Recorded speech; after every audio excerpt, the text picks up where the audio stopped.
Hey everybody, welcome to Board Online, Board Offline. Today we're going to teach you how to play The Binding of Isaac 4 Souls 2nd Edition. Now this game is for ages 14 plus, 1 to 4 players, 30 minutes to 1 hour of gameplay time.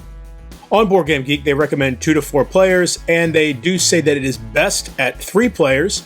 And then for the age, they recommend ages 12 plus. And it's considered to have a complexity rating of 2.0 out of 5. And that's with 104 total voters, so that's probably fairly accurate. To begin setup, shuffle the treasure, loot, and monster decks. Put the 100 pennies into the play area. The game begins with 2 shop slots and 2 monster slots. Place 2 treasures into the shop slots and 2 monsters into the monster slots. Both of these are monsters, as you can see by these stats here. However, if an event such as this is placed into the initial 2 slots,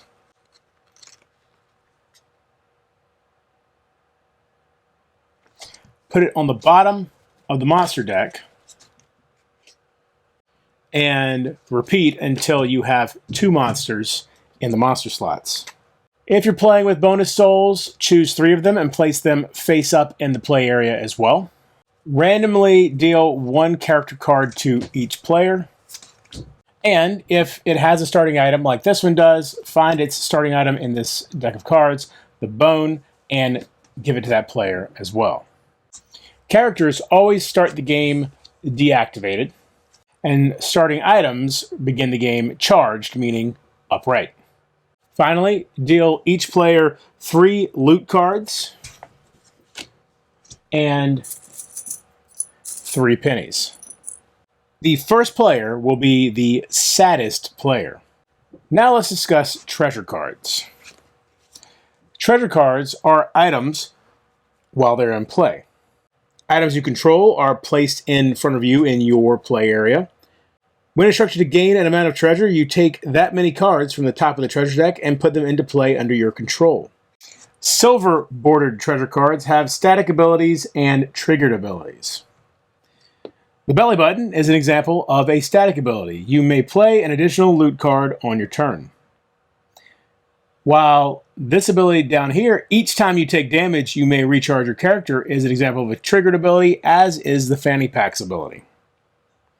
Triggered abilities usually start with when, whenever, at, or each. When a triggered ability's condition is met, the triggered ability is put onto the stack the next time a player would receive priority, and we'll discuss that more in just a bit. Gold-bordered treasure cards have at least 1 activated ability. An activated ability is an ability that you can activate anytime you have priority and can pay their costs. When you activate an activated ability, you put it onto the stack. This symbol here indicates you must activate it by deactivating the card, turning it sideways like this, as the cost. Only objects that are already charged, meaning they're upright, can be deactivated in this way. Money abilities can be activated by paying the specified cost. In this case, pay 3 cents, and then you get to roll. Now let's discuss loot cards. When you draw a loot card, you will keep it in your hand until you play it. You also may end up discarding from your hand. When instructed to loot, you draw that many cards from the loot deck. Your hand is private, but anyone can count the number of cards you have in your hand. You can play a loot card from your hand anytime you have priority and a loot play available. When you play a loot card, put it onto the stack. When the loot resolves, put it into the discard pile. A trinket is a loot card that becomes an item under your control when you resolve it. The monster deck is split into monster cards and event cards. The active player resolves events and is rewarded when monsters are killed. Monsters can be killed and yield rewards. Events are non-monster cards. They may help or hinder. Curses are a special kind of event that curse someone of the active player's choosing. The cursed player places the curse card near their character card. When they die, they put all curses afflicting them into the discard pile. On a monster card, you'll find its health here, which needs to be reduced to 0 in order to kill it. Its evasion, which is the dice roll needed to hit it. Its attack, which is the damage it deals if the attacker misses. Any abilities will be found here. The souls the active player gains as a reward for killing, and the actual reward as well. Once you have a better understanding of the game, bonus souls can be added. These cards are not added to any deck and instead lay face up in the play area. Once gained, they act like any other soul. Bonus souls can only be gained once per game, and if these souls are ever destroyed, they are placed face down next to the game and cannot be gained again. Before we go any further, let's discuss two key concepts of the game that honestly seem to be the most confusing for new players and probably are more confusing than they actually need to be. Priority and the stack. Priority is the idea that after the active player does something, everyone else is going to get a chance to do something as well. The stack is simply the idea that once a card is played, another card can be played on top of it and another card on top of that until no one wants to play anything anymore, and then those cards are resolved in reverse order. First in, last out. So what does it actually look like? Let's say the Forgotten is the active player. They've taken damage, and now they're going to use Fanny Pack to loot 1, because it says each time you take damage, you loot 1. Well, after they have decided that they're going to use this, it does not resolve immediately. Instead, every other player, in this case, one other player, will get to respond. So Kane decides to play their starting item, Sleight of Hand. This is going to let them look at the top 5 cards of any deck, in this case, the loot deck, and put them back in any order. The idea being they're going to try to set up the Forgotten to get some sort of bad card from the loot deck.